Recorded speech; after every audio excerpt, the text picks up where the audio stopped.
இந்த கூலி ரீரைட் வீடியோல ஹெவியான சேஞ்சஸ் இருக்கு. எந்த அளவுக்குன்னா படத்தோட ஜானரே ஃபேண்டசி சயின்ஸ் ஃபிக்ஷனாக தான் மாத்திருக்கோம். ஸோ இது கம்ப்ளீட்லி ஆல்டர்னேட்டிவ் வெர்ஷன் தான். ரிலீஸ்க்கு முன்னாடி பேசுபொருளா இருந்த ஒரு ஃபேன் தியரி வச்சு டெவலப் செய்யப்பட்டது. இது நாங்க எக்ஸ்பெரிமெண்டலா பண்றோமே தவிர கூலி இப்படிதான் இருந்திருக்கணும்னோ இல்ல கூலி விட இதுதான் பெட்டர்னோ நாங்க சொல்லல.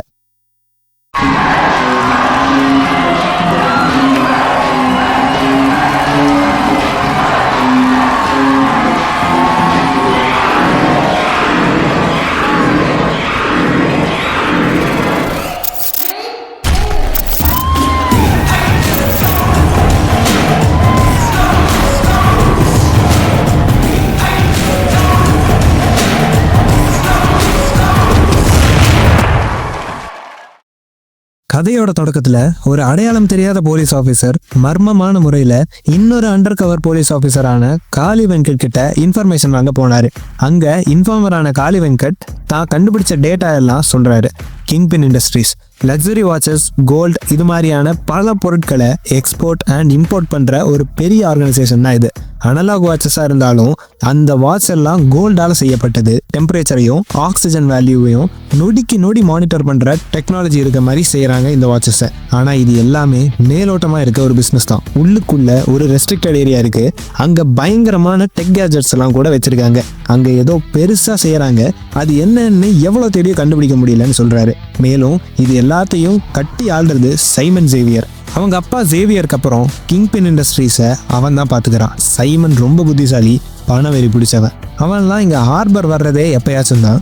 அவனுக்கு அடுத்தபடி இங்கே இருக்க நூற்றுக்கணக்கான கூலிங்களை தலைமை தாங்கிறது, அடிமட்டம் வரைக்கும் இறங்கி விரோதிகளை கொல்றது, இந்த மாதிரியான வேலையெல்லாம் செய்கிறது அவனோட விசுவாசியான தயால். பல வருஷமாக கூட இருக்கான். சைமனுக்காக உயிரவே கொடுக்க கூட துணிஞ்சவன். அடுத்தபடியாக மோனிகா, சைமனோட கேர்ள் ஃப்ரெண்ட், ஏன் ரெண்டாவது மனைவின்னே சொல்லலாம். இப்படி காளி வெங்கட் சொல்ல வர இல்லை அவன் பர்சனல் அஃபேர் டீட்டெயிலாம் எனக்கு தேவையில்லை அப்படின்னு அந்த போலீஸ் ஆஃபீஸர் நிறுத்துறாரு. இல்லை சார், அவள் தான் இங்கே மெயின். இந்த ஹார்பர்க்கே சூப்பர்வைசர் அவள் தான். கழுகு பார்வை. தயாளால் கூட கண்டுபிடிக்க முடியாத மாதிரியான ஒர்க்கர்ஸ் பண்ணுற ஊழல்லாம் மோனிகா கண்டுபிடிச்சிருவா. இதனாலேயே கூலிங்க மத்தியில சைமனை ஏமாத்துற மாதிரி ஒரு ஃப்ராடு இருக்க முடியாது. இவங்கெல்லாம் தான் சைமனுக்கு பலமே அப்படின்னு சொல்றாரு காளி வெங்கட். அப்போ சைமனோட பையன் அப்படின்னு கேட்க, அவனுக்கு இதெல்லாம் விருப்பம் இல்லை போல சார். சொந்தமா வேலையும் இல்லை, அப்பாவோட ப்ரிவிலேஜ் எல்லாம் யூஸ் பண்ணிட்டு வாழ்றான். மற்றபடி ஆள் கொஞ்சம் பரவாயில்ல சார், நல்லா வந்தான் அப்படின்னு சொல்றாரு. மேலும் என்ன இருந்தாலும் சைமன் பண்ற இந்த எக்ஸ்போர்ட் எல்லாம் அங்க இருந்து ஒருத்தன் வாங்குறான்னா அங்க அவன் எவ்வளோ பெரிய வேலைலாம் செஞ்சுட்டு இருப்பான். கண்டிப்பா இங்க இல்லீகலா அவனுங்க பண்றதுக்கும் அந்த பாஸ்க்கும் கனெக்ஷன் இருக்கும் அப்படின்லாம் காளி வெங்கட் சொல்றாரு. அதோட நான் ஃபேமிலியை பார்த்தே 1 வருஷம் ஆச்சு, இதோட இந்த ஆப்ரேஷனை விட்டு விலகிடுறேனே அப்படின்னு கேட்க அந்த ஆஃபீஸர் சொல்றாரு, இந்த ஹார்பரோட அந்த இல்லீகல் சம்பவம் என்ன அப்படின்னு ஒரு லீட் மட்டும் கொடுங்க, அதுக்கப்புறம் யூ கேன் ரிலீவ்னு சொல்லி வலுக்கட்டாயமா அண்டர் கவர்லயே இருக்க சொல்றாரு. அவரும் வேற வழி இல்லாம சம்மதிக்கிறாரு. அந்த மர்ம போலீஸ் ஆஃபீஸரும் கிளம்பிட்டாரு. இதெல்லாம் நடந்து முடிஞ்ச அடுத்த நாள் தயால் எல்லா கூலிங்களையும் அசம்பிள் ஆக வச்சு அங்க காளி வெங்கட்ட கூப்பிடுறாரு. அவரு அண்டர் கவர் போலீஸ்னு தெரிஞ்சிருச்சு. அத்தனை பேர் முன்னாடியும் வீடியோ காலில் அவர் ஃபேமிலி முன்னாடியும் தொங்க விட்டு மூச்சு இல்லாம துடிக்க கொள்றாரு தயால். மேலும் கொன்னுட்டு எல்லா கூலிங்க கிட்டையும் பேசுறாரு. இந்த கிங்பின் சாம்ராஜ்யம் உங்க கற்பனைக்கே எட்டாத மாதிரியான விஷயங்களை கொண்டிருக்கு. இங்க கேவலம் கூலிக்கார சங்க மத்தியில வந்து எங்களையே அழிக்க பாக்குறீங்களா? இந்த சாவு உங்க எல்லாருக்கும் ஒரு எச்சரிக்கையா இருக்கட்டும். பார்ப்போம் இனி கூலியா உள்ள வந்து எங்களை முடிக்க எவனுக்கு தைரியம் இருக்கு அப்படின்னு சொல்றாரு. இங்க ஃபேட் அவுட் ஆகி டைட்டில் கார்டு வருது.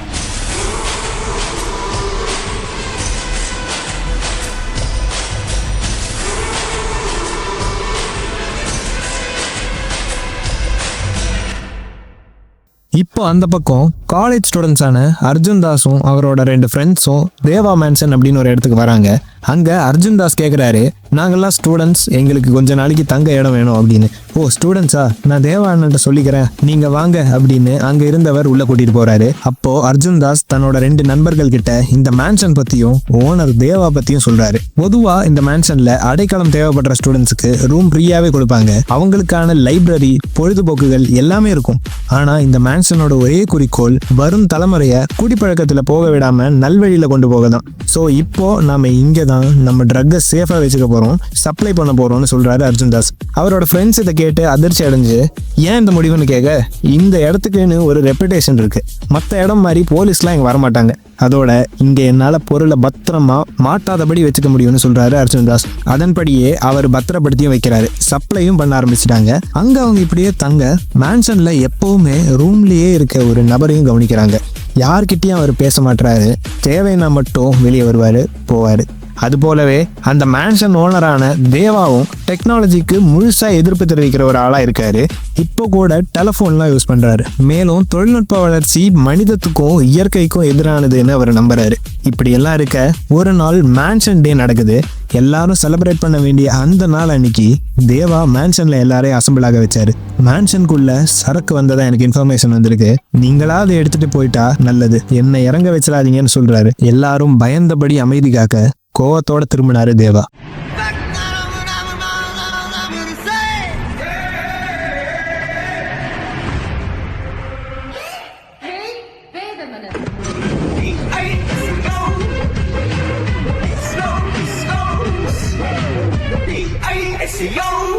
உடனே ரைட தொடங்கினாரு. அர்ஜுன் தாஸும் ஃப்ரெண்ட்ஸும் பயந்து போனாங்க.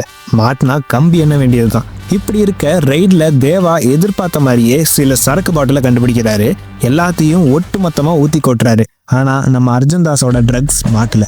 நான் தான் சொன்னேன்ல என் பொருள் மாட்டாதுன்னு அப்படின்னு சொல்றாரு அர்ஜுன் தாஸ்.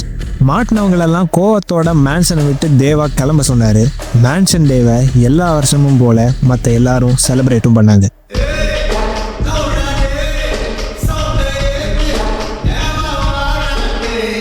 அடுத்த சீன்ல இந்த பக்கம் சைமனோட பையனும் அந்த கிங்பின் ஹார்பர்லயே வேலை செய்யற ஒரு பொண்ணும் தனியா பேசிக்கிறாங்க. நம்ம காதலை கண்டிப்பா என் அப்பா ஏத்துக்க மாட்டாரு, தெரிஞ்சா உன்னை கொன்னுடுவாரு, ஏற்கனவே நம்ம மேல ஒரு கண்ணு வச்சிருக்காரு வேற, இது எல்லாத்தையும் விட்டுட்டு போயிடணும், நம்ம நிம்மதியா வாழணும் அப்படின்னு எல்லாம் கல்யாணி அப்படின்ற அந்த பொண்ணு கிட்ட சொல்றாரு சைமனோட சன். சைமனுக்கு தெரியாம இப்படி போக முடிவு பண்றாங்க ரெண்டு பேரும். இந்த பக்கம் சைமன் தன்னோட கேர்ள் ஃப்ரெண்டான மோனிகா கிட்ட இருக்காரு. ஒரு அப்யூசிவ் ரிலேஷன்ஷிப்ல தான் அவங்க ரெண்டு பேரும் இருக்காங்க. மோனிகாவை அடிக்கிறதும் கொடுமைப்படுத்துறதும் ஒரு பொழுதுபோக்காவே வச்சிருந்த ஒரு கொடூரம் தான் சைமன். அந்த சீன் அப்படியே கட் பண்ணா இந்த பக்கம் ராஜ்சேகர் அப்படின்ற ஒரு ஓவர் குவாலிஃபைட் பிசிக்ஸ் ப்ரொஃபஸரும் தன்னோட மகளான மெடிக்கல் ஸ்டூடெண்ட் பிரீத்தியும் தனியா வாழ்ந்துட்டு வராங்க. அவங்க ரெண்டு பேரும் சந்தோஷமா தான் வாழ்ந்துட்டு வந்தாங்க. ஆனா கொஞ்ச நாளா ராஜ்சேகர் ரொம்பவே தனிமையிலையும் மன அழுத்தத்திலையும் தான் இருந்தாரு. ஒரு நாள் ஹார்ட் அட்டாக்ல இறந்தும் போனாரு. அவரோட பொண்ணும் இந்த விஷயம் தெரிய வந்த தேவாவும் மனசுடைஞ்சு போயிட்டாங்க. உடனே தேவாவும் அந்த மேன்ஷன்ல இருந்த மர்ம நபரும் அவங்களோட உயிர் நண்பனான ராஜ்சேகர் மரணத்துக்கு போனாங்க.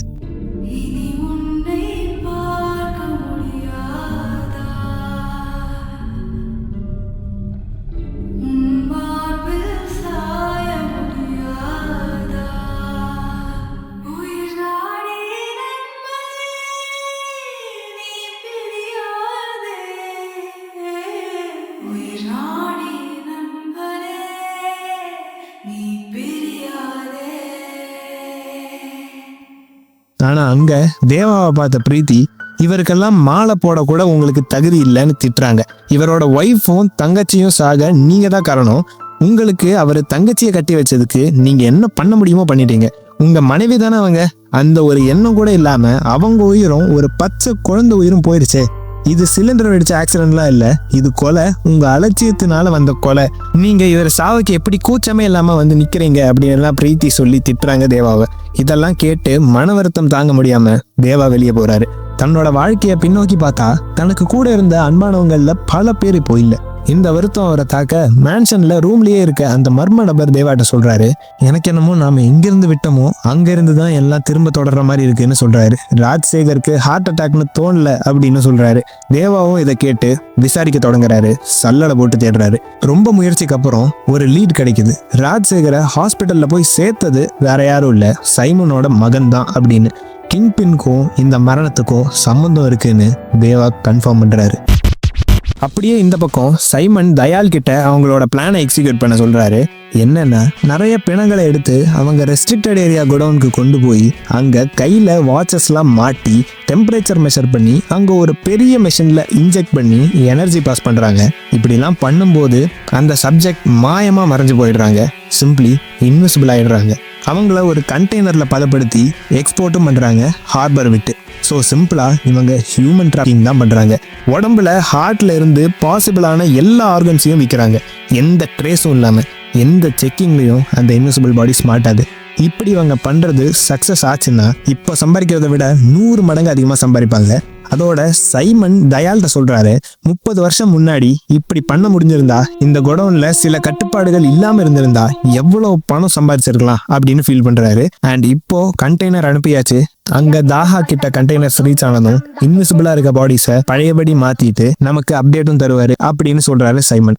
அந்த சீனை கட் பண்ணா தேவா பிரீத்திக்கு பண உதவிகள் எல்லாம் செய்யறாரு. ஆனா அவங்க அதெல்லாம் எனக்கு வேணான்னு சொல்லி கோவப்படுறாங்க. ஆனா தேவா அவங்க கிட்ட பொறுமையா சொல்லி புரிய வைக்கிறாரு. ராஜசேகர் மரணத்துல மர்மம் இருக்கு, நீங்க எனக்கு உதவுனா நாம் அதை தெரிஞ்சுக்கலாம்னு சொல்றாரு. ஆனா பிரீத்தி அதுக்கு என்னால என்ன பண்ண முடியும், அவர் சாகிறதுக்கு முன்னாடியே சில நாட்களா சிலர் டார்ச்சர் பண்ணிட்டு தான் இருந்தாங்க, இப்போ அவர் இறந்தும் எங்களை விட மாட்டீங்க, என்னை இதுக்கு மேல தயவு செஞ்சு பார்க்க வராதிங்க அப்படின்னு சொல்றாங்க. மேலும் அவரு எனக்கு அப்பா, எனக்கு இல்லாத அக்கறை உங்களுக்கு எதுக்குன்னு கேட்க தேவா சொல்றாரு, அவன் உங்களுக்கு அப்பாவா இருக்கலாம், ஆனா அவன் எனக்கு நண்பன். அதோட அப்படியெல்லாம் என்னால விட்டுற முடியாது, நீங்க உதவலனாலும் சரி, என் உயிரே போனாலும் சரி, நான் அவன் மரணத்துக்கு பின்னாடி இருக்க அந்த மர்மத்தை கண்டுபிடிப்பேன்னு சொல்லிட்டு கிளம்புறாரு தேவா. இதனால பயங்கர கோவத்தோட மேன்ஷனுக்கு வந்து அர்ஜுன் தாஸ்ட பேசுறாரு. உன் ட்ரக்ஸ் எல்லாம் அன்னைக்கு ரயில்ல நான் பார்க்கலன்னு நினைச்சிட்டு இருக்கியா, உன்னை நான் எக்ஸ்போஸ் பண்ணல அவ்வளவுதான் அப்படின்னு சொல்ல அர்ஜுன் தாஸ் இதை கேட்டு ஷாக் ஆகுறாரு. உன்னை காட்டி கொடுக்காததுக்கு காரணங்களும் இருக்கு. முதல் காரணம், இது ஒரு புனிதமான இடமா தான் எல்லாரும் பாக்குறோம், இங்க களங்கம் ஏற்படாதுன்னு நம்பிக்கை வச்சுதான் இங்க பசங்க எல்லாம் இருக்காங்க. ஆனா இங்க போதை பொருளே இருக்குன்னு தெரிஞ்சா இங்கேயும் இப்படியான்னு அவங்க நம்பிக்கை இழந்துருவாங்க. அதுல எனக்கு விருப்பம் இல்லை. ரெண்டாவது, பியர் வைன்லாம் மாட்டினா அது சட்டப்படி பிரச்சனை இல்லை, ஆனா உன் போதை பொருள் மாட்டினா ஜெயிலுக்கு போயிருவீங்கடா, என்னால அது உனக்கு நடக்க வேண்டாம்னு விட்டுட்டேன். கடைசியா இந்த மேன்ஷனை நான் கட்டினதை உருப்படணும்னு நினைக்கிற பசங்களுக்கு வழிவகுக்க தான், மற்றபடி உன்ன மாதிரி ஆளுங்களை திருத்துறது என் வேலை இல்லை, நீ எக்கேட கெட்டு போ அப்படின்னு சொல்றாரு. அதோட இனி இந்த ஜில்லாலேயே உங்களை நான் பாத்திரக்கூடாது, எவ்வளவு சீக்கிரம் முடியுமோ கிளம்பிடுங்கன்னு சொல்றாரு. வருத்தமும் கோபமும் குழப்பமும் நிறைஞ்ச அவரு அந்த மேன்ஷன்ல ரூம்குள்ளேயே இருந்த மர்ம நபர்கிட்டையும் மற்ற மேன்ஷன் ஒர்க்கர்ஸ் கிட்டையும் நான் திரும்ப கிங் பின்க்கு போறேன் ஒரு கூலியா அப்படின்னு சொல்றாரு. இந்த பக்கம் சைமனுக்கு ஒரு கால் வருது தாஹா கிட்ட இருந்து. நீ அனுப்பி வச்ச கண்டெய்னர்ஸ் வந்துருச்சு, பாடிஸை விசிபிள் ஆக்கி ஆர்கன் எக்ஸ்போர்ட்டும் பண்ணியாச்சு, பிசினஸ் பிளான் சக்சஸ், இதே மாதிரி நம்ம பண்ணா கிங் பின்னோட வளர்ச்சி வானத்தையே தொற்றும்னு சொல்றாரு தாஹா. இந்த சந்தோஷமான செய்தியை செலிப்ரேட் பண்ண முடிவெடுத்தான் சைமன். எல்லாத்த விட தாஹா கிட்ட இருந்து இப்படி பாராட்டு கிடைச்சது கொண்டாடப்பட வேண்டிய விஷயமா இருந்தது. அதனால கூலிங்களுக்கு சம்பளம் ஏத்தி பல நாளுக்கு அப்புறம் கிங் பின்னுக்கு நேர்லயே வந்து பார்ட்டி பண்ண சைமன் முடிவெடுத்தான். ஒரு பக்கம் தேவா கிங் பின்னுக்கு வர தயாரானாரு, இந்த பக்கம் சைமன் கேர்ள் ஃப்ரெண்டான மோனிகா கிங் பின் வந்ததுமே எல்லா கூலிங்களும் நடுங்கி போனாங்க. ஆனால் எப்பவும் ஸ்ட்ரிக்டா இருக்க அவங்க இந்த முறை அவங்கள ஒருத்தங்களா இறங்கி வந்து சேர்ந்து செலிப்ரேட் பண்ணாங்க.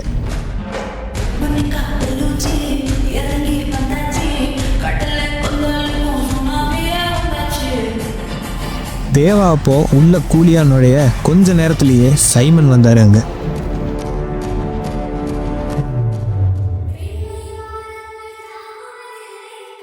ஆனா அந்த செலிப்ரேஷன் நடந்துட்டு இருக்கப்பவே மோனிகா சைமன் கிட்ட வந்து ஏதோ சொல்றாங்க.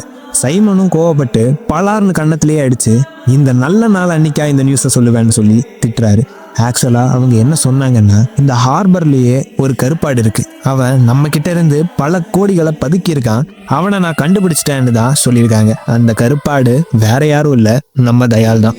இது தெரிய வந்த சைமன் கோபத்துல ஒரு சுத்தியலாலேயே தயாலை கொடூரமா வெறி பிடிச்ச மாதிரி அடிச்சே கொள்றாரு. இதை பார்த்ததுக்கே பயந்து எல்லாரும் விலகி ஓடினாங்க. இது எல்லாத்தையும் தேவாவும் பார்த்தாரு. பத்தாவது குறையா தயால் தலையை வெட்டி அது கூட பேசினாரு. உன்னை எவ்வளவு நம்பினடா அப்படின்னு சொன்னாரு. அன்னைக்கு செலிப்ரேஷனும் எதிர்பாராத ஒரு நிகழ்வோட முடிஞ்சது.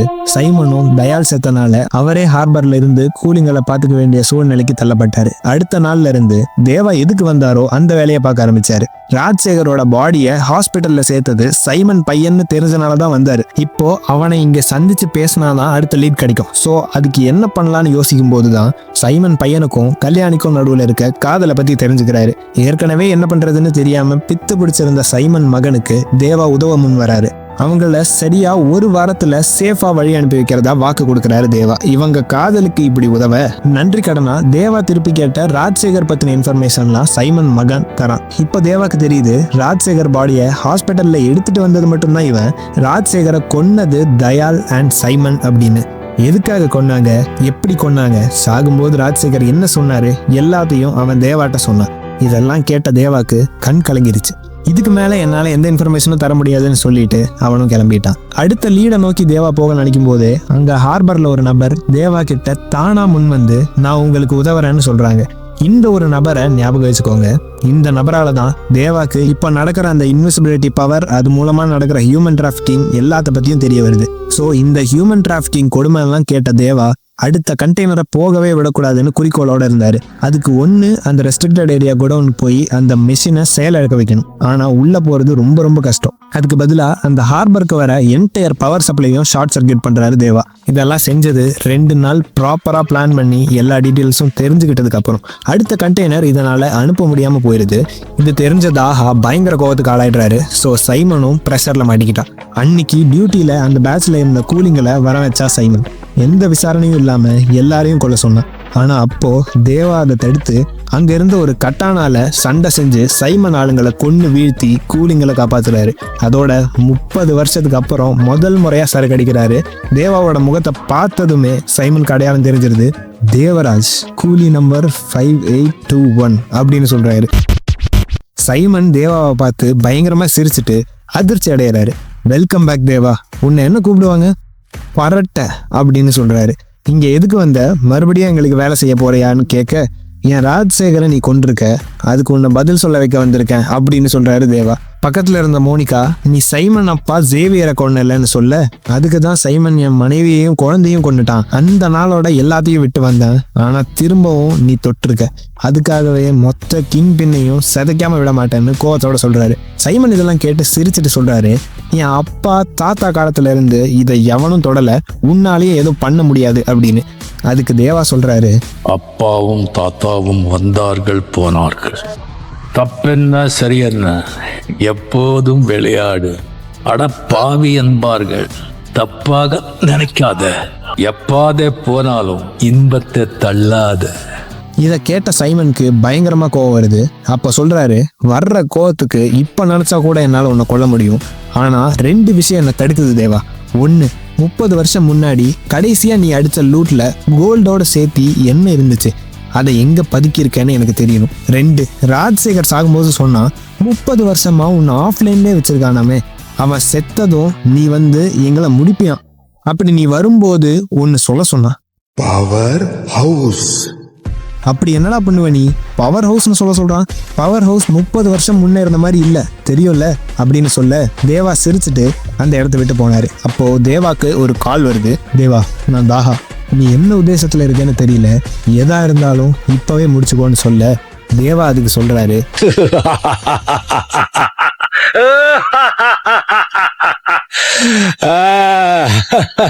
முடிச்சிடலாமா?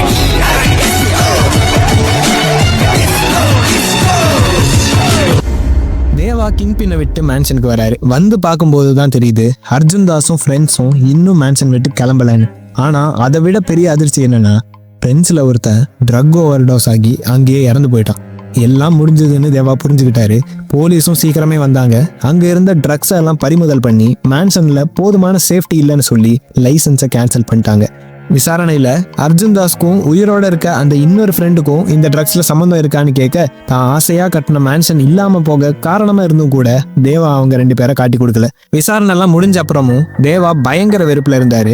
தப்பு பண்ணிட்டேன், உன்னெல்லாம் அன்னைக்கே பொழைச்சு போன்னு விடாம காட்டி கொடுத்துருக்கணும், நான் தான் பண்ணலையே, அன்னைக்கே உங்களை போக சொன்னேன்ல, ஏன் போகல அப்படின்னு கோவத்தோட திட்டினாரு. இந்த அதிர்ச்சி பத்தாதுன்னு தேவாக்கு இன்னொரு செய்தியும் வருது, பிரீத்திய காணோம், யாரோ கடத்திட்டாங்க அப்படின்னு. இப்படி பேக் டு பேக் ப்ராப்ளம்ஸ் தேவாக்கு என்ன பண்றதுன்னே தெரியல. அப்போ அங்க குற்ற உணர்ச்சியில இருந்த அர்ஜுன் தாஸ், நான் எனக்கு தெரிஞ்ச லோக்கல் ஆளுங்க பவரை வச்சு தேட சொல்றேன், முடிஞ்சவரை நான் முயற்சி பண்றேன் அப்படின்னு சொல்றாரு. சீக்கிரமே அவங்க பிரீத்தியையும் கண்டுபிடிச்சிடுறாங்க. அவங்கள ட்ரெயின்ல கடத்திட்டு போறாங்க சைமன் ஆளுங்க. 30 வருஷம் முன்னாடி தேவா அடிச்ச அந்த லூட் பத்தின இன்ஃபர்மேஷன் தெரிஞ்சுக்க தான் சைமன் இந்த மாதிரி எல்லாம் பண்றான். அந்த ட்ரெயின்ல அர்ஜுன் தாஸும் அவரோட சேர்ந்து தேவா மேன்ஷன்ல இருக்க ஒர்க்கர்ஸ் சிலரும் போறாங்க. ஆனா அங்க அந்த ட்ரெயின்ல பிரீத்தியை கடத்தி வச்ச ஆளுங்க எல்லாம் இன்விசிபிளா இருந்தாங்க. அந்த ட்ரெயின்லயும் ரொம்ப குறைவான பேசஞ்சர்ஸ் தான் இருந்தாங்க. பிரீத்தியை காப்பாத்த அர்ஜுன் தாஸும் மேன்ஷன் ஆளுங்களும் முயற்சி பண்ணாலும் இன்விசிபிளா இருக்க அவங்க கிட்ட சண்டை போடுறது முடியாத காரியமா இருந்துச்சு. அப்போ அந்த சண்டை பக்கத்து ஃபர்ஸ்ட் கிளாஸ் கம்பார்ட்மெண்ட்டுக்கு ஷிஃப்ட் ஆக அங்க அந்த இன்விசிபிளா இருந்த சைமன் ஆளுங்கள்லாம் கொஞ்சம் கொஞ்சமா தெரிய ஆரம்பிச்சாங்க. அந்த கம்பார்ட்மெண்ட்ல இருந்த ஏசினால அவங்க பாடி டெம்பரேச்சர் ஐடியலா இல்லாம இருந்துச்சு. இப்போ சுலபமா சண்டை போட்டு பிரீத்தியை மீட்டு கூட்டிட்டு வந்தாங்க மேன்சனுக்கு.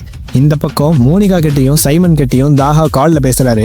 அந்த லூட் பத்தின டீட்டெயில் தெரியாட்டி போகுது, இனி அந்த பொண்ணை கடத்துறதெல்லாம் விட்டுட்டு தேவாவையே போட்டு தள்ளு அப்படின்னு சொல்றாரு தாஹா. அங்க கட் பண்ணா மேன்சன்ல பயந்து போயிருந்த பிரீத்தி கிட்ட தேவா சொல்றாரு, நான் இதுக்கெல்லாம் பழி தீர்ப்பேன் அப்படின்னு. பிரீத்தி கோவப்பட்டு, என்ன நடக்குது இங்க, யார் அவங்க எல்லாம் மாயமா மறையறாங்க, அவங்கள நீங்க பழி வாங்கணும்னு நினைக்கிறது முட்டாள்தனம், இதனால நம்ம எல்லார் உயிருக்கும் ஆபத்துன்னு சொல்லி திட்ட தேவா சொல்றாரு, என்னை பத்தி நீ புரிஞ்சுக்கணும்னா என் கடந்த காலம் தெரியணும், என் பழிவாங்கல் நியாயமானதுன்னு நீ புரிஞ்சுக்கணும்னா எங்க எல்லாரும் கடந்த காலமும் தெரியணும் அப்படின்னு சொல்றாரு. கூலிங்க இன்வென்டர் ராஜ்சேகர், சைமன் அப்பா ஜேவியர் எல்லாத்துக்கும் தலைமை தாங்கின 19 வயசு தாஹா, இவங்க எல்லாம் உருவாக்கின கிங் பின்னோட ரெஸ்ட்ரிக்டட் குடவுன் தான்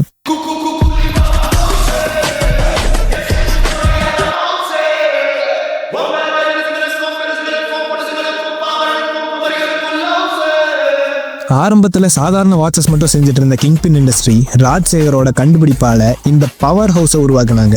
அன்னைக்கு தேதிக்கு அது புரோட்டோடைப் தான். நிலையான பாடி டெம்பரேச்சர், போதுமான பாடி ஆக்சிஜன் லெவல்லாம் இருக்கணும். அந்த பவர் ஹவுஸ்ல பல கூலிங்களை வச்சு டெஸ்ட் பண்ணாங்க.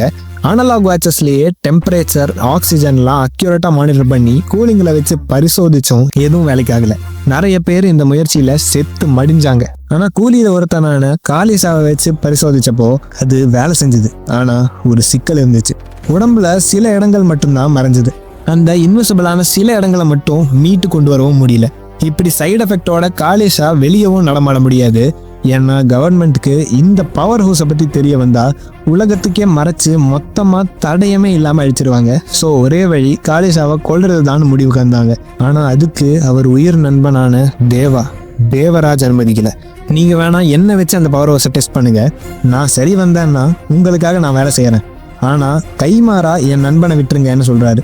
எத்தனையோ பேரை டெஸ்ட் பண்ணிட்டோம், இன்னும் ஒரு ஆள் தானே அப்படின்னு அவங்களும் தேவாவை வச்சு பரிசோதிக்க அதிசயமா தேவாக்கு பர்ஃபெக்டா வேலை செஞ்சது. தேவாவோட எனர்ஜியும் பவர் ஹவுஸும் பயங்கரமா ஒத்து போச்சு. தேவாவை அவங்க பிசினஸ் பார்ட்னராகவே ஆக்கிட்டாங்க. கிங் பின்னுக்கு தேவா ஒரு ஜாக்பாட் மாதிரி கிடைச்சான். பிஸ்னஸ்ல எதிரிங்களை சுலபமா மறைஞ்சு போய் கொன்னு இருக்கிறதுலே விலை மதிப்பான ஒன்னான மற்ற ஆர்கனைசேஷனோட டேட்டாவையும் ஒரு ஸ்பையா மறைஞ்சு போய் திருடிட்டு வந்தாரு தேவா. கிங்பின் வளர்ச்சி ரொம்பவே சீக்கிரமா இருந்தது. டாப் கம்பெனிஸ்ல ஒன்னா மாறிச்சு. மற்ற கூலிங்களுக்கு இதை பத்தி எல்லாம் தெரியலனாலும் தேவா வளர்ச்சி பத்தி எல்லாருக்கும் தெரிய வந்தது. அவர் பேர் தெரியலனாலும் பரட்டன்னு சொன்னா தெரியாத ஆளே இல்லை. பாஸ்கே பாஸ் தாஹாவா இருந்தாலும் ஃபீல்டுல நம்மால் இறங்கி வேலை செய்யலைன்னா ஒரு அணுவும் அசையாது. இதனாலேயே அந்த பவர் ஹவுஸை பரட்ட பவர் ஹவுஸ்னு எல்லாரும் சொல்ல ஆரம்பிச்சாங்க.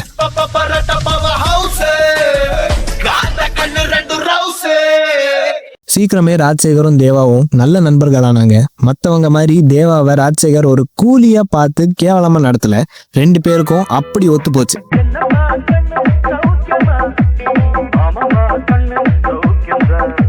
இப்படி இருக்க கொஞ்ச நாள்லயே ராஜ்சேகர் தங்கச்சியும் தேவாவும் ஒருத்தர் விரும்புறாங்க. இத ராஜ்சேகர் எதிர்த்தாரு. ஒரு கொலைகாரன் குடிச்சா நிதானம் தெரியாத மாதிரி வெட்டி வீசல ஒருத்தனுக்கு என் தங்கச்சியை கல்யாணம் பண்ணி கொடுக்க மாட்டேன்னு ராஜ்சேகர் எவ்வளவு சொல்லியும் அவர் தங்கச்சி தேவாவை தான் விரும்பினாங்க.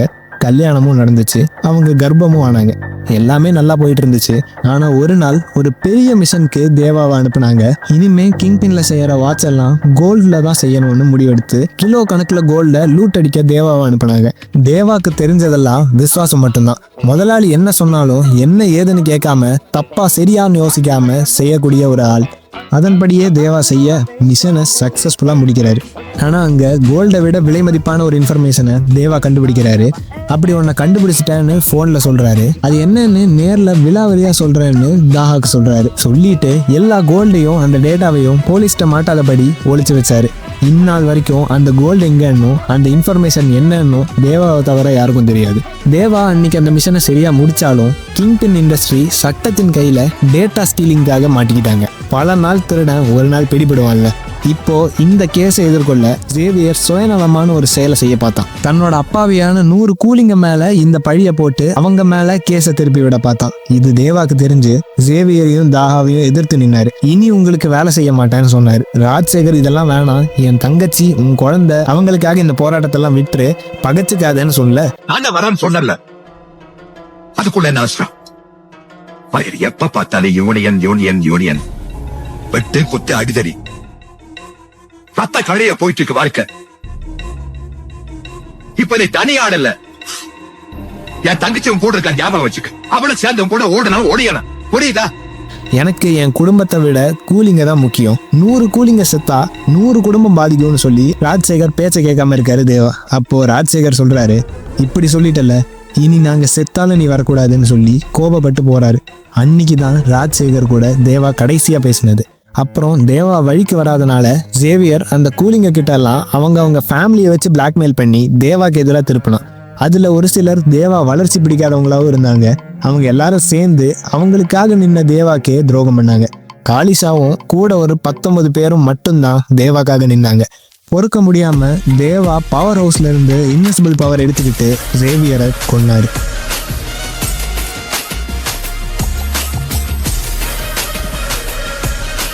Serious? You bastard.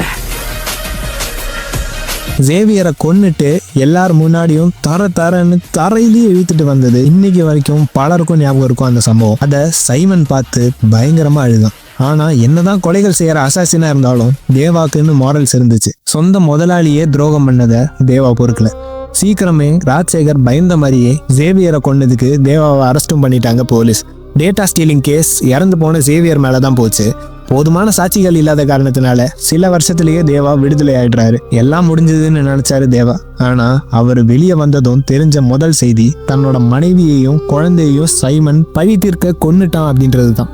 வெளி உலகத்துக்கு இது ஒரு சிலிண்டர் வெடிச்ச ஆக்சிடென்ட். ஆனா சிலருக்கு மட்டும்தான் இது சைமனோட வேலைன்னு தெரியும். கூலிங்களுக்கு நல்லது செய்ய போய் அவங்களே இவருக்கு எதிரியா திரும்பி தன்னோட குடும்பத்தை இழந்து நிக்கிற தேவா தன்னோட வாழ்க்கையை வெறுத்தாரு. என்ன பண்றதுன்னே தெரியாம இருந்தப்போதான் காளிஷாவும் மற்ற கூலிங்களும் தேவாக்கு உறுதுணையா இருந்தாங்க. ராஜசேகர் சொன்னதை அன்னைக்கு கேட்காம போன குற்ற உணர்ச்சியில குடிக்கிறதையே விட்டாரு. கிங் பின்க்கு வேலை செஞ்சு சம்பாரிச்ச எல்லாத்தையுமே வச்சு ஒரு மேன்ஷன் கட்டினாரு. எவனுக்குமே இனி இறங்கி போய் நல்லது செய்யக்கூடாதுன்னு முடிவு பண்ணாரு. ஆனா 30 வருஷத்துக்கு அப்புறம் ராஜசேகரோட பல வருஷ உழைப்பாலையும் சைமனோட டார்ச்சராலையும் பவர் ஹவுஸை ஸ்டேபிள் அப்கிரேட் பண்ணிட்டாரு ராஜசேகர். இனி எந்த எலிஜிபிலிட்டியும் இல்லாம யார் வேணா இன்விசிபிள் ஆகலாம் அப்படின்ற மாதிரி ஆயிடுச்சு. இப்போ பாடி டெம்பரேச்சர் 1 மட்டும்தான் ரெஸ்ட்ரிக்ஷன். ஆனா சைமன் இப்போ அதை வச்சு 100கணக்கான அப்பாவி ஜனங்களை சுலபமா இன்விசிபிள் ஆக்கி ஹியூமன் டிராஃபிக்கிங் பண்ணி கோடி கணக்குல காசு பார்க்கறான். இப்படியெல்லாம் பண்ணுவான்னு தெரிஞ்சிருந்தா ராஜசேகர் டெவலப்பே பண்ணியிருக்க மாட்டார் பவர் ஹவுஸை. ஆனா இந்த நிலையில இந்த சைமனோட அராஜகம் தேவாக்கு தெரிய வந்திருந்தாலும் அவர் போய் எதிர்த்து நிற்க மாட்டார். இதெல்லாம் வெறுத்துட்டாரு. இது ராஜசேகருக்கும் தெரியும். அதனால ராஜசேகர் ஒரு திட்டம் தீட்டி சைமனை அவர் எதிர்த்து நின்னாரு. தன்னை சைமனும் தயாலும் கொல்ல போறாங்கன்னு தெரிஞ்சும் எதிர்த்து நின்னாரு. ஏன்னா மக்களுக்கு நடக்கிற அநியாயத்துக்காக தேவா இப்ப வரமாட்டாருனாலும் தன்னோட நண்பனுக்கு ஒண்ணுன்னா பழி கேட்க வருவாருன்னு புரிஞ்சுக்கிட்டாரு. அதனால ராஜசேகர் அன்னைக்கு சொன்னாரு, 30 வருஷமா ஒருத்தனை ஆஃப்லைன்லயே வச்சிருக்க. அவனுக்கு தெரிஞ்சது. அவர் கணிச்ச மாதிரியே தேவாவும் பழி தீர்க்க வந்தாரு. ராஜசேகரோட ஆற்றலுக்கும் உழைப்புக்கும் சாவுன்னு ஒன்று வந்தா அது மதிப்போடவும் மரியாதையோடவும் தான் இருந்திருக்கணுமே தவிர இப்படி ஒரு கொடூரமான சாவை அவர் சந்திச்சிருக்க கூடாதுன்னு தேவா வருந்துறாரு. அவரோட கடைசி ஆசையாச்சும் நிறைவேற்றணும். அதாவது இந்த கிங் பின்னையும் சைமன் ஆட்டத்தையும் முடிக்கணும்னு தேவா முடிவெடுத்தாரு. ராஜசேகர் பத்தின இந்த எல்லா டீட்டெயில்ஸும் சைமன் மகன் அன்னைக்கு சொல்லி தான் தேவாக்கு தெரிஞ்சது. ராஜசேகர் எதிர்பார்த்த மாதிரியே பழைய தேவாவா சரக்கும் அடிக்க ஆரம்பிச்சாரு. இது எல்லாத்தையும் பிரீத்திட்ட சொல்லிட்டு, இப்போ சொல்லு, இது பழிவாங்கல. பிரீத்தியும் புரிஞ்சுக்கிறாங்க. ஆனா அப்போ தேவா தனக்கு பின்னாடி யாரோ இருக்கிறத உணர்றாரு. யாருன்னு பார்த்தா அங்க வந்தது சைமனோட இன்விசிபிள் ஆளுங்க. இப்போ அர்ஜுன் தாஸ் பிரீத்திய பத்திரமா கூட்டிட்டு போனாரு. அப்போ தேவா கோவத்தோட கத்துனாரு, காளிஷா! அப்போ 30 வருஷமா மறைஞ்சே வாழ்ற கொடிய வாழ்க்கைய வாழ்ந்து தவிச்ச காளிஷா வெளியே வந்தாரு. அவர் கண்கள்ல ரத்த தாகம் இருந்துச்சு. உடல் அங்கங்க மறைஞ்சிருந்துச்சு. ஒரு கோர தரிசனமா இருந்துச்சு அந்த காட்சி. அவரும் மற்ற எல்லா கூலிங்களும் கையில கொக்கி எடுத்து சண்டை செஞ்சாங்க. இன்விசிபிளா இருக்கவங்க கிட்ட எதிர்த்து நிக்க கொக்கியை பயன்படுத்துறது தான் ஒரே வழி. அப்படி சண்டை நடக்க தேவா அங்க இருந்து ஒரு பவுடரை கொட்டுறாரு. அது சைமன் ஆளுங்க மேல விழுது.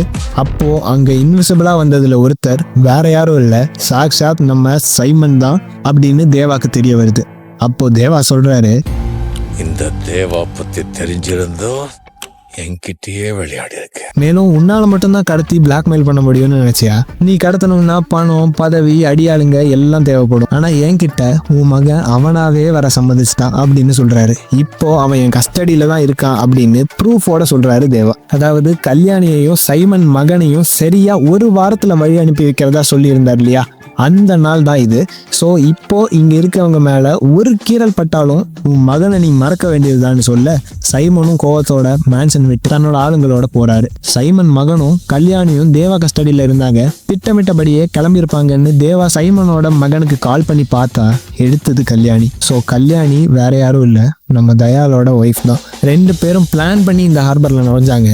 சைமனோட மொத்த கசானாவையும் சுரண்டி எடுக்க திட்டம் போட்டாங்க. ஆனா மோனிகா தயாலை எக்ஸ்போஸ் பண்ணி சைமன் கொன்னதுனால பிளான் மாறி இப்போ சைமன் மகனை கொன்னுட்டு அடுத்து சைமனையும் கொன்னுட்டு கல்யாணி கோடிகளோட தப்பிக்க போறதா சொல்றான். சைமன் மகன் இறந்த இந்த செய்தியை கேட்ட தேவாவால தாங்கிக்கவே முடியல. சைமன் அவ்வளோ கொடூரமான ஒருத்தன், ஆனா அவன் பையன் அப்படிப்பட்டவன் இல்லை. சைமன் அந்த பக்கம் சிசிடிவில தேவா சொன்ன இடத்த பார்க்க தன்னோட மகனை கல்யாணி கொல்றத பார்த்து மதம் பிடிச்சு போனார். இந்த பக்கம் காளிஷா மனசுடைஞ்சு போன தேவாவை ஆறுதல் படுத்துறாரு. சீக்கிரமே நீங்க பவர் ஹவுஸ்க்கு 30 வருஷத்துக்கு அப்புறம் இப்போ மறுபடியும் போகணும்னு தேவாட்ட சொல்றாரு. ஸோ இப்போ தேவா, பிரீத்தி, காளிஷா, மற்ற கூலிங்க எல்லாரும் ஒரு மாஸ்டர் பிளான் பண்றாங்க. என்னன்னா எம்பிபிஎஸ் ஸ்டூடெண்டான பிரீத்தி தன்னோட ஐடென்டிட்டி வச்சு கிங் பின்குள்ள செக்அப் டாக்டரா போய் செக்யூரிட்டி சிஸ்டத்தெல்லாம் ஜாம் பண்றாங்க. இப்போ தேவாவும் கூட 20 கூலியும் உள்ள என்டர் ஆகுறாங்க. ஆனா உள்ள என்டரான பிரீத்திய சைமன் கேப்சரே பண்ணிட்டாரு. துரதிருஷ்டவசமா கொல்லவும் பாக்குறாரு. ஆனா அப்போ சைமனை கொல்ல பின்னாடி வந்து கல்யாணி வந்தா. சைமன் கதை இதோட முடிஞ்சதுன்னு பார்த்தா சைமன் சுலபமா பிடிச்சிட்டு சொல்றாரு, பொதுவாகவே நான் ரொம்ப தெளிவா இருப்பேன், இப்போ என் கேம்ல இருக்கும், என்ன தைரியத்துல நீங்கெல்லாம் இங்க வரீங்கன்னு கேக்குறாரு. மேலும் தன்னோட மகனை பத்தி யோசிச்சு வருந்துறாரு. எனக்கு எப்படி ஈஸியா 4000-5000 கோடி சொத்து இருக்கு. அதெல்லாம் அனுபவிக்க எனக்கு 2 பசங்களோ 3 பசங்களோ இல்ல, ஒரே பையன்தான். அவன் நினைச்சிருந்தா ஈஸியா வந்து இந்த இடத்துல உட்கார்ந்து இருக்கலாம். அப்படிப்பட்ட ஒருத்தனை நீ ஏமாத்தி இருக்கணும். நான் அவன் அப்பண்டி.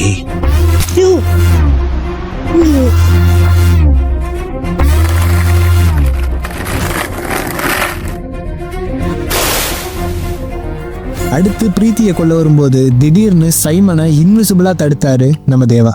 ஆக்சுவலா தேவா இங்க கிங் பின்குள்ள நுழைஞ்சதுமே பவர் ஹவுஸுக்கு போய் பவர் எடுத்திருந்தாரு. சமாளிக்க முடியாம சைமன் அவன் அடியாளுங்களை வர சொல்ல அசால்ட்டா சண்டை போட்டாரு தேவா. இந்த பக்கம் சைமனும் பவர் ஹவுஸ்க்கு போய் பவர் எடுத்துக்கிட்டான். இப்போ 2 இன்விசிபிள் மென் ஒருத்தர் அடிச்சுக்கிற மாதிரி நிலைமை வருது. 2 பேராலையும் ஒருத்தர் பார்த்துக்க முடியல. ஸோ இப்படி இருக்க சைமன் பிரீத்தியை கொல்ல போக இங்க ஒரு திருப்பு முனை ஏற்படுது. சைமனோட கேர்ள் ஃப்ரெண்டான மோனிகா பிரீத்தியை காப்பாத்துறாங்க. ஷாக்கான சைமன் கோவத்துல ஏன் இப்படி பண்றேன்னு கத்த மோனிகா சொல்றாங்க, இந்த ஒரு தருணத்துக்காக தான் பல வருஷங்களா காத்திருந்தேன். எனக்கு 17 வயசு இருக்கும்போது என் விருப்பம் இல்லாம என்ன நீ அடைஞ்ச, என்னால் அப்போ என்ன பண்ண முடியும், எதிர்த்தா கொன்றுவ, வேற வழி இல்லாம உன் கூட இருந்தேன். அன்னையிலேருந்து உங்ககிட்ட நான் அனுபவிக்கிற எல்லா கொடுமைகளுக்கும் சபிச்சேன், சபதம் எடுத்தேன், உன்னையும் இந்த கிங் பின்னையும் வேரோட பிடுங்கி எறியணும்னு. அதுக்காக உனக்கும் உன் பிஸ்னஸ்க்கும் லாயலா இருந்தேன். உன்னை சுத்தி இருக்க நரிங்களை காட்டி கொடுத்து உன் நம்பிக்கையை சம்பாதிச்சேன். ஆனா உன்னை ஒரே அடியா விழ வைக்க என்ன பண்ணலான்னு யோசிச்சுட்டு இருந்தப்போதான் தேவா நம்ம எல்லார் வாழ்க்கையிலயும் வந்தாரு. அவர்கிட்ட நான் தான் போய் கிங் பின் பத்தின இன்னைக்கு தேதிக்கான இன்ஃபர்மேஷன் எல்லாத்தையும் சொன்னேன். இப்போ நான் தவம் இருந்தது பலிக்க போகுது, நீ சாக போற அப்படின்னு மோனிகா சொல்றாங்க. கடும் கோவத்துக்கு ஆளான சைமனுக்கு உடம்பெல்லாம் சூடேறி பாடி டெம்பரேச்சர் அதிகரிக்குது. இதனால இன்விசிபிலிட்டி பவர் கொஞ்சம் வீக்காக ஆரம்பிக்குது. தேவா இந்த ஒரு டிஸ்ட்ராக்ஷனை பயன்படுத்தி அங்க இருந்த வாட்சஸ் எல்லாத்தையும் கோர்த்து சைமனை பிடிச்சிடுறாரு. இன்விசிபிள் ஆனாலும் தப்பிக்கவே முடியாதபடி. மோனிகா ஆத்ம திருப்தி அடைஞ்சு இந்த சம்பவத்தை பார்க்க தேவா சைமனை கழுத்தை நெரிச்சு கொள்றாரு.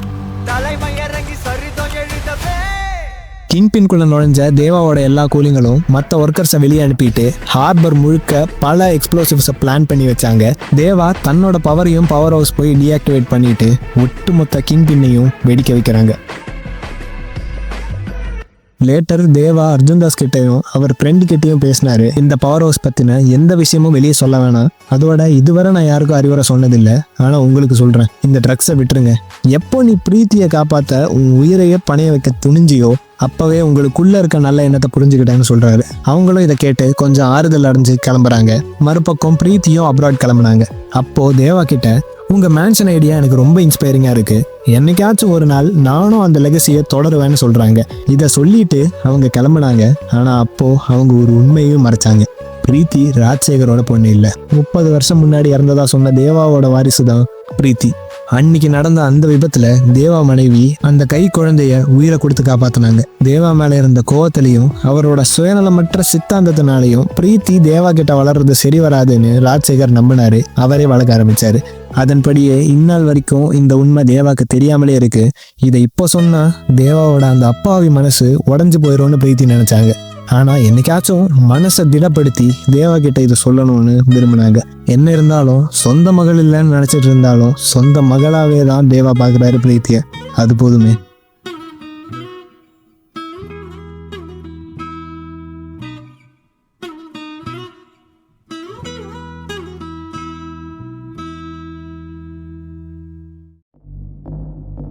போஸ்ட் கிரெடிட் சீன்ல பல நாட்களுக்கு அப்புறம் தேவாவும் அவரோட 20 கூலிங்களும் கேப்சர் செய்யப்பட்டிருக்காங்க ஒரு டெசர்டட் லேண்ட்ல.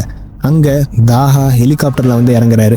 தன்னோட ட்ரெயின்டு ஹஸ்கி டாக்ஸை முதல்ல அனுப்பி இன்விசிபிள் மேன் யாராச்சும் இருக்காங்களான்னு மோப்பம் பிடிச்சு வெரிஃபை பண்ண விடுறாரு. அதோடவே சேர்த்து தன்னோட மெஷின் கன்னை எடுத்து முன்னாடி சுட்டு செக் பண்றாரு எந்த இன்விசிபிள் மேனும் இல்லை அப்படின்றத. இப்படி எல்லா செக்கிங்கும் முடிச்ச அப்புறம் தேவா கிட்ட போய் சொல்றாரு, பரட்ட கூலி நம்பர் 5821 உன்னெல்லாம் ஜேவியர் செத்தப்பவே கொண்டிருக்கணும்னு சொல்லி தலையை வெட்ட வாழை ஓங்குறாரு. ஆனா திடீர்னு நிறுத்தி எப்படி பயமே இல்லாம நிக்கிறேன்னு கேட்குறாரு. அதுக்கு தேவா சொல்றாரு, 30 வருஷம் முன்னாடி நான் அடிச்ச லூட்ல கோல்டு கூட இருந்த இன்ஃபர்மேஷன் இரும்பு கை மாயாவி அப்படின்னு சொல்றாரு. இதை கேட்ட அங்க இருந்த எல்லாரும் அதிர்ச்சியாகி போயிட்டாங்க. தாஹா கையில இருந்த கத்தியை கீழே போட்டாரு. தேவா சிகரெட்டை பற்ற வச்சு அவரோட கூலிங்களோட நடந்து போனாரு. அங்க கட் பண்ணா இந்த பக்கம் கதையோட தொடக்கத்துல காளி வெங்கட் கிட்ட விசாரிச்ச அந்த மர்மமான போலீஸ்மேன் தன்னோட ரூம்ல இந்த பவர் ஹவுஸ் பத்தியும் இன்விசிபிலிட்டி பவர் பத்தியும் எல்லா டேட்டாவையும் கலெக்ட் பண்ணிட்டாரு. உலகத்துக்கு இதை எக்ஸ்போஸ் பண்ணவும் ரெடியா இருக்காரு. பண்ணுவாரா? பண்ணா என்ன ஆகும்? And who the hell is Irumbu Kai Mayavi?